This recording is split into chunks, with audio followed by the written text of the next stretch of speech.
Salam, bizim bugünkü mövzumuz xəritələr haqqında mövzunun izahı olacaq. Deməli, ilk öncə başlayaq görək kartoqrafik təsvirlər deyəndə nə başa düşürük? Kartoqrafik təsvirlər deyəndə uşaqlar yer səthinin müəyyən bir hissəsinin xəritə üzərində, qlobus üzərində, plan üzərində təsviri deməkdir. Yəni, kartoqrafik təsvir budur. Kartoqrafik təsvir vasitələri dedikdə yenə xəritədir, qlobusdur, plandır, bunlar nəzərdə tutulur. Bugün əsasən toxunacağımız mövzu xəritələrdir. Görək xəritələr nədir? Bilirsiniz ki, xəritələr özü fiziki, siyasi, iqtisadi olaraq bir neçə qrupa bölünür. Həmin xəritələrdə dünyanın və ya dünyanın hər hansı bir ərazisinin müəyyən bir hissəsi aydın şəkildə təsvir edilir. Və bir sözlə dünyanın 3 ölçülü modelini 2 ölçülü modelə gətirilir. Və xəritələrin hazırlanması üçün modellərdən istifadə olunur ki, bunlara kartoqrafik modelləşmə deyilir. Hər hansı bir kartoqrafik modelləşməni həyata keçirmək üçün məkana dair olan, əraziyə dair olan məlumatlar toplanılır, təhlil edilir, sistemləşdirilir və lazım olan məlumatlar əldə olunduqdan sonra bu ardıcıllıqla xəritələr və ya da ki, kartoqrafik modelləşmə həyata keçirilir. Və əsasən bu ardıcıllıq gördüyünüz kimi bu hissədə öz əksini tapıbdır. Mən bunu burada qeyd edirəm. Bax, gördüyünüz kimi bu hissədə öz əksini tapıbdır bu. Baxın, deyir ki, birinci, məkana dair coğrafi informasiya əldə edilir. İkinci, informasiyalar təhlil edilir. Üçüncü isə artıq əldə olunan informasiyalar nəticəsində xəritələr tərtib edilməyə başlayır. Kartoqrafik modelləşmənin burada 3 əsas prinsipini veribdir bizə. Riyazi əsası, kartoqrafik generalizasiyadır və kartoqrafik işarələrdir və biz bunu burada açıq-aşkar şəkildə görürük. Gördüyümüz kimi altından xətt çəkilibdir hər birisinin. Görək, indi riyazi əsas nədir? Riyazi əsas dedikdə xəritələrdə həyata keçirilən xəritənin miqyası olsun və ya xəritənin dərəcə toru vasitəsilə, kartoqrafik proyeksiya vasitəsilə yerin, yəni kürə səthinin müstəvi səthinə köçürülməsi nəzərdə tutulur. Generalizasiya dedikdə isə xəritənin miqyasından, məqsədindən, məzmunundan asılı olaraq obyektlər seçilir və ümləşdirilir. Miqyas kiçildikcə generalizasiya da çox olur. Biz generalizasiyaya ayrıca toxunacağıq. Yenə də ümumi şəkildə deyirəm ki, generalizasiya xəritələrdə obyektlərin ümumiləşməsidir. Yəni, ərazi nə qədər böyüyərsə, ümumiləşmə də bir o qədər çox olacaq. Təsəvvür edin ki, bir var Azərbaycanın ərazisini xəritəsini tərtib eləmək, bir də var Afrika kimi böyük bir materikin xəritəsini təsvir eləmək. Əlbəttə ki, Azərbaycan xəritəsini tərtib eləyəndə müəyyən qədər obyektlər öz belə deyək ki, öz yerini müəyyənləşdirəcək. Yəni, obyektlərin hamısı olmasa da çox hissəsi orada təsvir olunacaq. Amma Afrika kimi bir materiki eyni miqyaslı xəritədə, eyni məzmunlu bir xəritədə təsvir eləyəndə orada bütün obyektlərin hamısını təsvir eləmək mümkün deyil. Orada əlbəttə ki, çıxdarışlar ediləcək. Yəni, əsas obyektlər təsvir ediləcək ki, bunlar da ümumiləşmə və ya generalizasiya adlanır. Növbəti kartoqrafik işarələrdir. Kartoqrafik işarələr də bilirsiniz ki, şərti işarələr vasitəsilə xəritələrin tərtib olunmasıdır ki, müxtəlif obyektləri biz müxtəlif şərti işarələr vasitəsilə xəritə üzərinə köçürürük. Keçdik indi kartoqrafik tədqiqat metodlarına. Görək, xəritənin tədqiqat metodları nədir? Və yaxud da ki, planın, qlobusun tədqiqat metodu nədir? Yəni, biz xəritələri, planı və yaxud da ki, qlobusu necə təhlil eləyə bilirik, necə araşdıra bilirik? İndi buna baxaq. Kartoqrafik tədqiqat metodları, yəni, hər hansı bir məlumatı əldə eləmək istəyirəmsə, mən mütləq ki, kartoqrafik tədqiqat metodlarından istifadə eləyəcəm ki, bu da 3 yerə bölünür. Vizualdır, kartometrikdir, qrafikdir. Birinci, vizual təhlil nədir uşaqlar? Vizual təhlil odur ki, biz tutaq ki,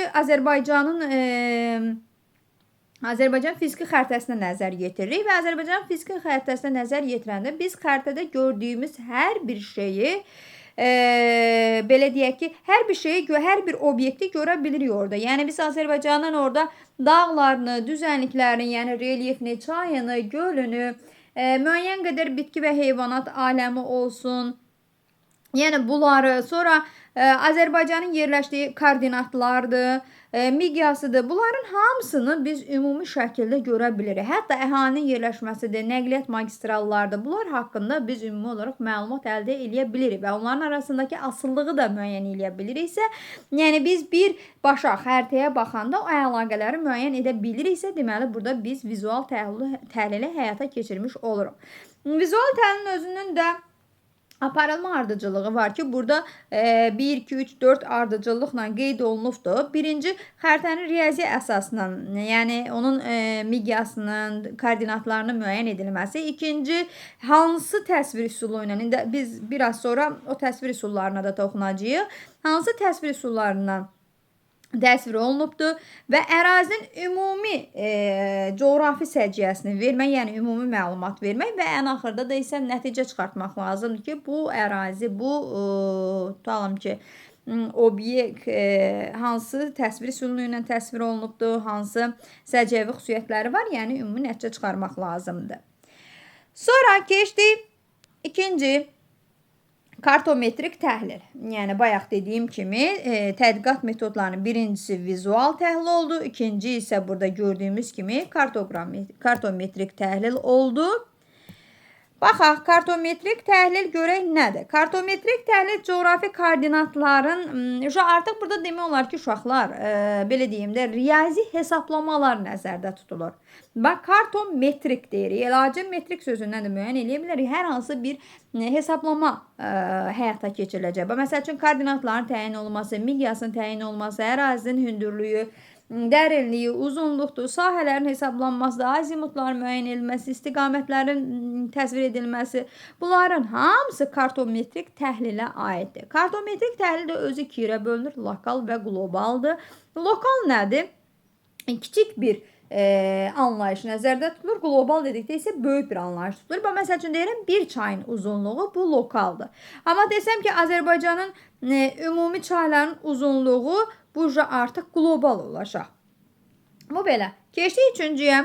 Üçüncü isə qrafik təhlil hesab olunur. Qrafik təhlil dedikdə isə xəritələrə əsasən qurulmuş qrafik təsvirlər vasitəsilə tədqiqatlar aparılır. Məsələn, ərazinin profilini qrafik təhlil vasitəsilə qurulur. Məsəl üçün, götürək Azərbaycan deməyək, hər hansı bir ərazinin relyef quruluşunun verilməsi, torpağın quruluşunun verilməsi, bunlar hamısı qrafik təhlil vasitəsilə müəyyən olunur.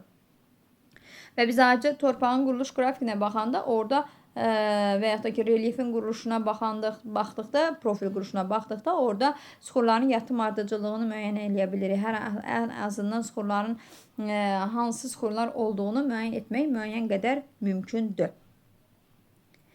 Bu belə. Keçdik indi xəritələrin təsnifatına.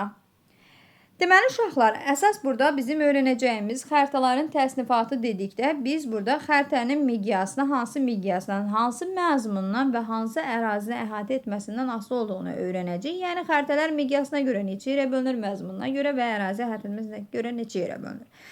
Miqyasına görə xəritələr böyük miqyaslı, orta miqyaslı və kiçik miqyaslıdır. Böyük miqyaslı xəritələr həm də topoqrafik xəritələr adlanır. Bu böyük miqyaslı xəritələr biz miqyas haqqında anlayış keçəndə bu böyük və kiçik, orta miqyaslı xəritələri toxunmuşdur.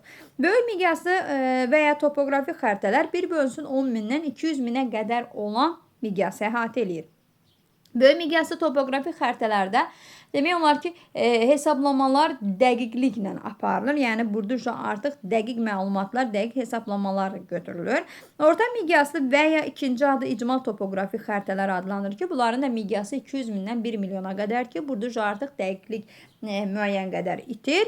Və bir şey də qeyd edeyim ki, böyük miqyaslı topoqrafik xəritələrdə əsasən kiçik ərazilər təsvir olunur. Kiçik ərazilər təsvir olunursa müfəssəllik, yəni dəqiqlik nəzərə alınır. Yəni, bayaqlar dedim ki, hesablamalarda və yaxud da ki, köçürülmələrdə dəqiqlik gözlənilir. Bu böyük miqyaslı topoqrafi xəritəyə aiddir. Orta miqyaslı icmal topoqrafilərdə isə artıq demək olar ki, ərazi müəyyən qədər böyüyür və ərazi böyüdükcə burada artıq dəqiqlik də müəyyən qədər azalmış olur. Növbəti kiçik miqyaslı xəritələrdir ki, həm bunlara kiçik miqyaslı, həm də icmal xəritələr deyəcək ki, icmal xəritələr 1 milyondan daha kiçik olan xəritələr nəzərdə tutulur ki, kiçik miqyaslı xəritələrdə əsasən böyük ərazilər təsvir olunur. Böyük ərazilər də təsvir olunan zaman dəqiqlik tamamilə itir, yəni ümumiləşmə burada gedir və generalizasiya çoxalır. Bir daha qeyd edirəm ki, böyük miqyaslı xəritələrdə generalizasiya az olur. Yəni kiçik ərazi təsvir olunan zaman bütün obyektlər öz əksini tapır orada. Müəyyən qədər çıxdaşlar olur. Müəyyən qədər ən azı bir neçə obyekt çıxarıla bilər. Amma hamısını çıxartmaq mümkün deyil. Yəni orada artıq kiçik ərazidirsə, miqyasda məzmundan asılı olaraq mən orada onu təsvir edə bilirəm müəyyən qədər. Amma böyük əraziləri aparıb xəritə üzərində tərtib eləyəndə artıq burada bütün obyektlərin hamısı öz əksini tapmayacaq. Mən burada mümkün olduğu qədər obyektləri çıxardacağım, ən əsaslarını saxlamış olacağım və bu da belə deyək ki, xəritəyə ümumi şəkildə yanaşma deməkdir. Yəni kiçik miqyaslı xəritələrdə generalizasiya çox olur. Bu da yadımızda qalsın. Bir daha deyirəm. Təkrar kimi deyirəm ki, dərin, belə deyək ki, yaddaşa yazılsın. Böyük miqyaslı xəritələrdə kiçik ərazilər tərtib olunur və dəqiqlik gözlənilir. Ümumiləşmə, yəni generalizasiya az olur. Orta miqyaslı xəritələrdə isə müəyyən qədər bu gözlənilir. Kiçik miqyaslı xəritələrdə isə böyük ərazilər təsvir olunur. Obyektlərin hamısı öz əksini tapa bilmir. Demək olar ki, əsaslar seçilir və generalizasiya, yəni ümumiləşmə burada çox olur. Növbəti xəritələr məzmununa görə 3 yerə bölünür. Ümumcoğrafi xəritələr var, tematik xəritələr var, kompleks xəritələr var. Burada bizə ümumcoğrafi xəritələr haqqında məlumat veribdir. Altından xətt çəkəcəyəm. İndi özünüz də bunu müəyyən eləyəcəksiniz burada. Aha, baxın. Söhbət bundan gedir, bu xəritələrdən gedir. Ümumcoğrafi xəritələrdə uşaqlar, demək olar ki, fiziki və iqtisadi yönümlü xəritələrdən söhbət gedir. Onların üzərində bütün coğrafi obyektlər öz əksini tapa bilir. Yəni, əgər fiziki xəritədirsə, mən burada çaylar, göllər, sərhədlər, faydalı qazınlar haqqında məlumat əldə edə bilirəm. Və yaxud da ki, iqtisadi xəritə deyirəmsə, ölkələrdir, şəhərlərdir, paytaxtlarıdır, qonşu ölkələrdir. Bunların hamısı demək olar ki, haqqında məlumat əldə edə bilirəm və eyni səviyyədə də təsvir olunur bunlar hər birisi. Yəni, coğrafi xəritələrdə hər bir obyekt ümumi şəkildə təsvir olunur və mən ümumi bunlar haqqında məlumat ala bilirəm. Yəni, coğrafi xəritələrə həm də topoqrafi xəritələr də deyilir və obyektlər eyni dərəcədə təsvir olunur. Baxın, altından xətt çəkirəm. Bu söz burada öz əksini tapıbdır. Baxaq, bir dəqiqə. Mən bunu deyirəm. Aha. Əksinə bax bunu. Bu olmalıydı. İndi müəyyən qədər yuxarıdakı göstərildi. Növbəti tematik xəritələrə baxaq. Tematik xəritələr ən sadəsi olandır ki, bu tematik xəritələrdə burada yalnız bir mövzu və ya hadisə öz əksini tapa bilər. Tematik xəritələrin təbii hadisələr və iqtisadi prosesləri əks etdirən qrupları var ki, məsəl üçün iqlim xəritəsi deyirəm. İqlim xəritəsində mən yalnız iqlimə məxsus olan xüsusiyyətləri öyrənirəm. Torpaq xəritəsində mən yalnız torpağa məxsus olan xüsusiyyətləri öyrənirəm. Bitki örtüyündə bitki, heyvanat aləmini öyrənirəm və s. götürə bilərik bunu. Növbəti isə kompleks xəritələrdir. Kompleks xəritələr isə bir neçə mövzunun, 2 və daha çox mövzunun, 2 və daha çox komponentin təsvir olunması deməkdir. Məsəl üçün, sinoptik xəritələr deyirəm. Burada sinoptik xəritələr haqqında məlumat verilibdir. Gördüyünüz kimi, sinoptik xəritələrdə burada temperaturdur, təzyiqdir, küləkdir. Bunların hamısı haqqında məlumat əldə etmək olur. Yəni, bunu siz bu cür aydınlaşdıra bilərsiniz. şərti işarələr vasitəsilə göstərilibdir. Və yaxud da deyirəm ki, geoloji quruluş və faydalı qazıntılar kompleks xəritələrdir. Niyə kompleks xəritələr deyirəm? Mən ərazinin relyefini də öyrənirəm burada. Geoloji quruluşunu da öyrənirəm. Süxurları da öyrənirəm. Süxurların yatma ardıcıllığını da öyrənirəm və süxurlara uyğun oradan çıxarılan faydalı qazıntılar da öyrənirəm. Gördüyünüz kimi bir neçə dənə mövzunu mən burada öyrənmiş oldum. Ən mükəmməl kompleks xəritə dedikdə təbii zonalar nəzərdə tutulur. Təbii zonalar dedik, yəni təbii zonaları öyrəndikdə biz, məsəl üçün deyirəm ki, təbii zonalardan meşə kompleksi, enli yarpaqlı ekvatorial ərazilərdə yayılmış enli yarpaqlı meşələr və yaxud da deyirəm savannalar.